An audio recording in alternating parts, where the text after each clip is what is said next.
When we lie, nobody wins. Hey everybody, this is Pastor Justin Walker with The Whole Truth. We're going through the entire Bible from Genesis all the way to Revelation. And we've got a long one today, so I'm going to skip most of the introduction and get right into it in Genesis 27. And what we're going to see is 4 characters. Each of these characters, all of them tries to deceive or lie in some way. And in the end, nobody ends up winning. Everybody ends up in a bad situation because of what they've done. Look at this story. It's Abraham's son Isaac, his wife Rebekah. So Isaac and Rebekah and their sons Jacob and Esau. Let's read the story. It's pretty long, so stay with me. It's Genesis chapter 27. Now it came to pass when Isaac was old and his eyes were dim, that he could not see, that he called Esau his older son and said to him, "My son." And he answered him, "Here am I." Here I am. And then in verse 2, then he said, "Behold, I am old, and I do not know the day of my death. Now, therefore, please take your weapons, your quiver, and your bow, and go out into the field and hunt game for me, and make me savory food, such as I love, and bring it to me, that I may eat, that my soul may bless you before I die." Now Rebekah was listening when Isaac spoke to Esau his son, and Esau went into the field to hunt game and to bring it.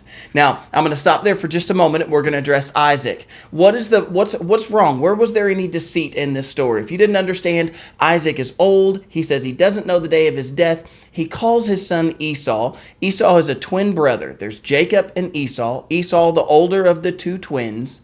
Esau was born with hair all over his body. The Bible says he was a hairy man. And he was a hunter. He would go out in the field. He was a man's man, and he would go out into the field and he would hunt. That's what he was good at. And Isaac loved him. As a matter of fact, the Bible indicates that Isaac kind of played favorites and loved Esau more. And so what is the problem with Isaac wanting to give the blessing to Esau? Well, the problem is actually twofold. Number one, the birthright was already sold. Isaac probably knew, there is a little speculation there, but Esau sold the birthright to Jacob. Esau, the older brother, said, "What's the birthright to me?" The Bible says that he despised his birthright. In other words, he didn't care about it. He sold it for a bowl of stew. He said, "What is that to me? Give me the stew." And so Jacob bought his birthright. That's one. But number 2, God had told Rebekah before these boys were born. Rebekah's pregnant. She knows something is going on inside of her. She goes to the Lord, and the Lord says, 2 nations are inside of your womb. And so the Lord told Rebekah that that Jacob was going to surpass Esau, that Esau would serve Jacob. The older would serve the younger. And of course, what we're dealing with there is the promised seed where the Messiah would come, the promised line of the nation that would come from Abraham, Isaac, and then Jacob. And so the nation of Israel is going to come from Jacob. As a matter of fact, his name will be changed to Jacob. And so Isaac and Rebekah knew that God had said the older will serve the younger, yet Isaac loved the older more. So what is Isaac trying to do right now? Isaac in his old age, Martin Luther has said that somewhere in this time period that Isaac was probably 135 to 137 years old. So here's this in his hundreds old man that is thinking he's going to die, and he tells his son Esau, "Come here." Look at what he's doing. There's almost a secretive nature here. He calls him in and says, "Go out and get me some game. Hunt me some of that food. And go get it and bring it to me. And when you do, when you bring me some of that food that I love, I'm gonna bless you." Notice he's gonna bless Esau, but he doesn't have Rebekah in the room. He doesn't have Jacob in the room. He doesn't have any of the servants with him. He doesn't bring anybody else. He does it in secret. Bring me some of the game. And why do you think he says, "Bring me some of the game"? Well, it seems as if he's testing to make sure that it's Esau.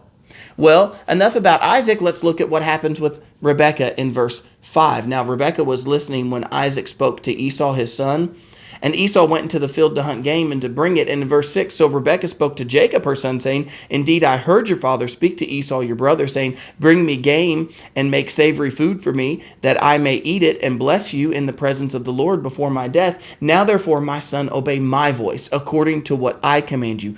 Go now to the flock and bring me from there 2 choice kids of the goats, and I will make savory food from them for your father, such as he loves. And then you shall take it to your father, that he may eat it, and he may bless you before his death. Now, Jacob knows that Esau is a hairy man, and so look at what Jacob says in verse 11. Jacob said to Rebekah, his mother, look, Esau, my brother, is a hairy man, and I am smooth-skinned. And perhaps my father will feel me, and I shall seem to be a deceiver to him, and I shall bring a curse upon myself and not a blessing. Verse 13, but his mother said to him, let your curse be on me, my son. Only obey my voice and go, get them for me. And he went and got them and brought them to his mother, and his mother made savory food such as his father loved. Then Rebekah took choice clothes of the elder son Esau, which were with her in the house, and put them on Jacob, her son. And she put the skin of the kids of the goats on his hands and on the smooth parts of his neck. And then she gave savory food and the bread and that she had prepared into the hand of her son Jacob. And so he went to his father and said, my father. And he said, here am I. Who are you, my son? And Jacob said to his father, I am Esau, your firstborn. I have done just as you told me. Please arise, sit, and eat of my game, that your soul may be blessed. Man, do you understand what's going on?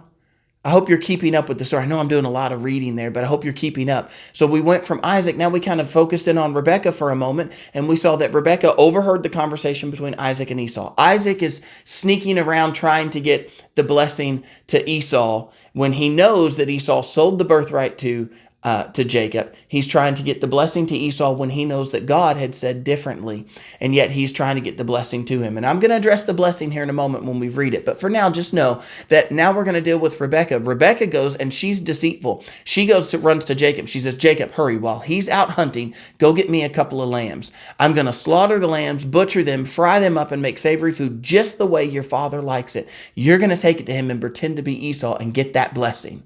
You're going to get that blessing, Jacob. Jacob says, whoa, wait a minute. Hey, hang on a second. What if he feels me? He's going to feel I'm smooth-skinned and Esau's a hairy man. He's going to know. She says, don't you worry about that. You're not going to be cursed. Let your curse be upon me. I'll take care of that. You do as I say. So Jacob goes out, gets the goats, brings them in. She cooks them up. Now, notice too that Isaac wasn't able to tell, as we'll read in a moment, Isaac is not able to tell the difference between the game that Esau makes. It wasn't about that he likes the game more than he likes the goats. Isaac was trying to make sure it was Esau. Now Rebekah is trying to deceive. It's almost as if Isaac knew Rebekah might try to deceive her, that Jacob might try to deceive. So look at what happens. She says, go get me the food. She takes the skin from the goats and she puts it on his hands and on his neck. And she sends him in with the food and says, go into your father and go get that blessing. Jacob goes in and Jacob says, who are you, my son? And Jacob says, it is I, Esau. I've done just as you've told me to do. Now, again, what's the problem here? Well, the problem is that she's deceiving. You say, but God told her that Jacob is going to be that Jacob is going to rule, and that Esau is going to be under Jacob, that the older will serve the younger. So what's the problem? Well, the problem is this: God doesn't need us to intervene to make his will happen. As we'll see here in a moment, God's will is going to happen not because of what Rebekah has done, but actually in spite of what Rebekah has done. And in spite of what Isaac was trying to do. And I'll point that out to you in a moment as well. In other words, what I'm saying to you is God doesn't need you or me to make his will happen. He doesn't need us to do. Never think that you're doing right by doing wrong. Oh, I'm going to make this situation right, though I might have to do wrong to get there. Okay, so from a business standpoint, we don't cheat on our taxes to get ahead. No, we can't do that. God will not bless us. He's not going to bless our business if we cheat on our taxes to try to get ahead. That's not what we should do. If the Lord's going to bless us, he's going to bless us in spite of us sometimes, but he doesn't need us to do something wrong, like cheat on our taxes, to make the business get ahead. And the same thing for your job. He doesn't need you to do something shady in your job to get promoted. He doesn't need you to do something wrong to get something right to come to pass. It doesn't work that way. Okay, God doesn't need us to do something wrong. He didn't need Rebekah to be so deceitful. But Rebekah's being deceitful, and I told you everybody's lying in this one, and when everybody lies, nobody wins. Look what happens next. I got to keep going. There's a lot of verses here. And so, look, I'm in verse 20 now. But Isaac said to his son, "How is it that you have found it so quickly, my son?" And he said, "Because the Lord your God brought it to me." Isaac said to Jacob, "Please come near that I might feel my son, whether you are really my son Esau or not." So Jacob went near Isaac, his father, and he felt him and said, "The voice is Jacob's voice, but the hands are the hands of Esau." And he did not recognize him because his hands were hairy like his brother Esau's. And so he blessed him. Then he said, "Are you really my son Esau?" And he said, "I am." And he said, Bring it near to me, and I will eat my son's game so that my soul may bless you." And so he brought it near to him, and he ate, and he brought him wine, and he drank. And his father Isaac said to him, "Come near now and kiss me, my son." And he came near and kissed him, and he smelled he smelled the smell of his clothing, and blessed him, and said, "Surely the smell of my son is like the smell of the field, which the Lord has blessed. Therefore may God give you of the dew of the heaven, of the fatness of the earth, and plenty of grain and wine. Let peoples serve you and nations bow down to you. Be master over your brethren, and let your mother's sons bow down to you. Cursed be everyone who curses you, and blessed be those who bless you." Do you see what Isaac was trying to do? We're now going to focus in on Jacob, but do you see what Isaac was trying to do? He says, "Are you really Esau? You sound like Jacob." Jacob says, "No, it's me, Esau." He says, "Come here. Come here and bring me some of the food, and let me kiss you." And so he gets him close. And so first he eats the food, and he asks him for the savory food, and it's prepared the way that he likes it. So there's a clue. And then he says, let me kiss you. And when Jacob goes and leans in, he's feeling, and there's hair on the neck and on his hands. And the clothing that he had put on was Esau's clothing, and it smelled like the field.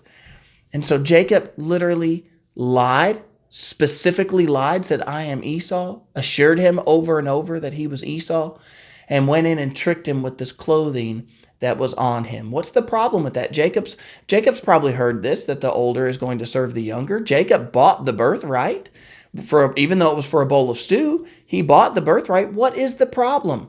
Well, the problem is that Jacob didn't need to deceive. He didn't need to lie.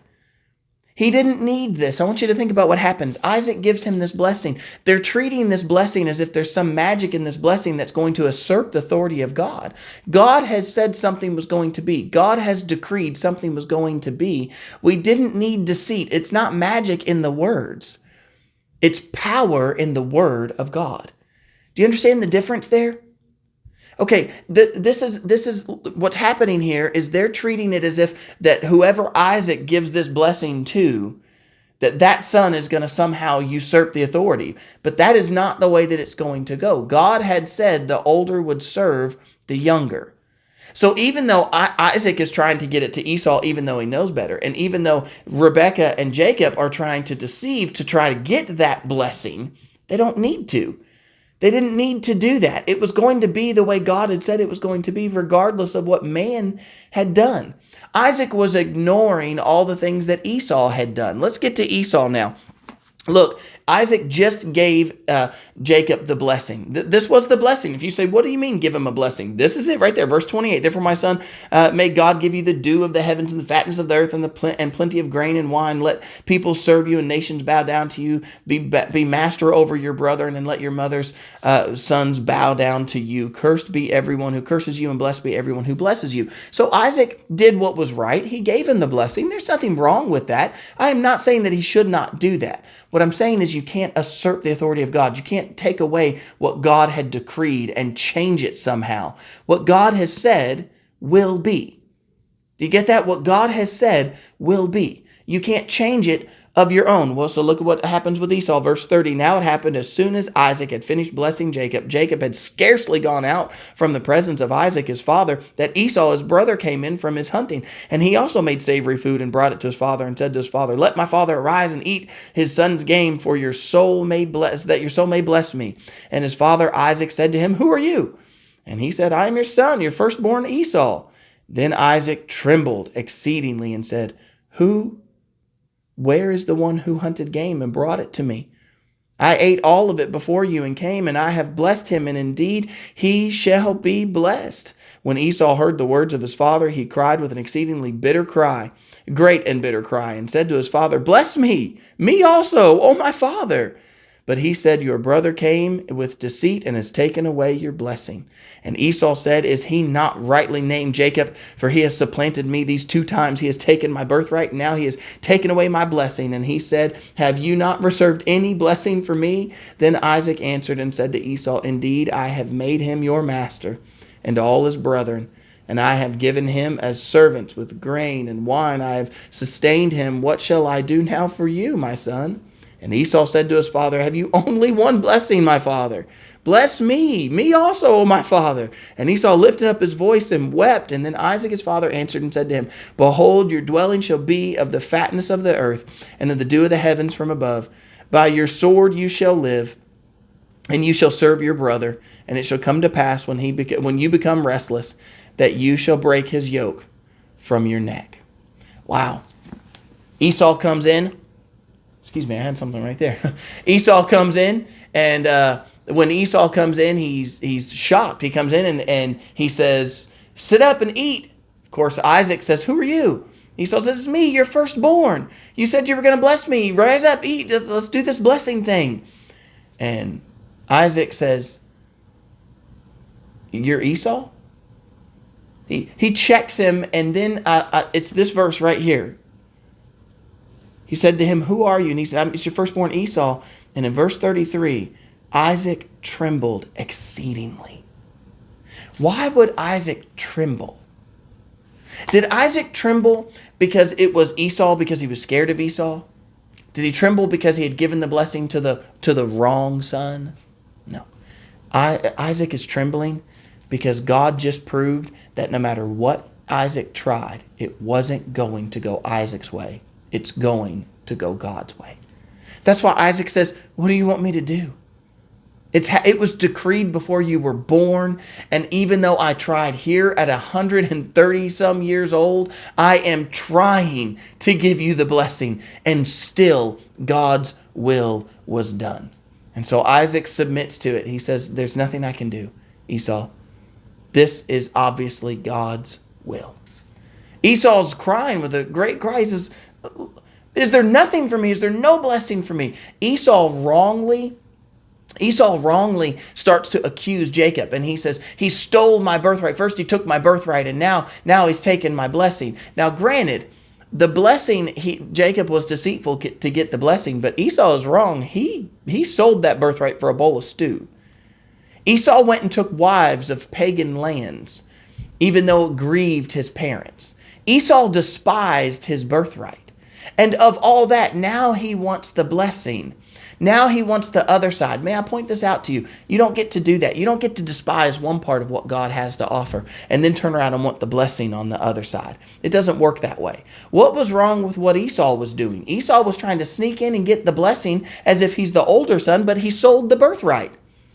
So he's being deceitful. He was out trying to hurry up. Did you notice how fast he was able to hunt game, skin it, prepare it, cook it, and bring it into his father in the same amount of time that Rebekah was able to do it with goats that they already had on hand?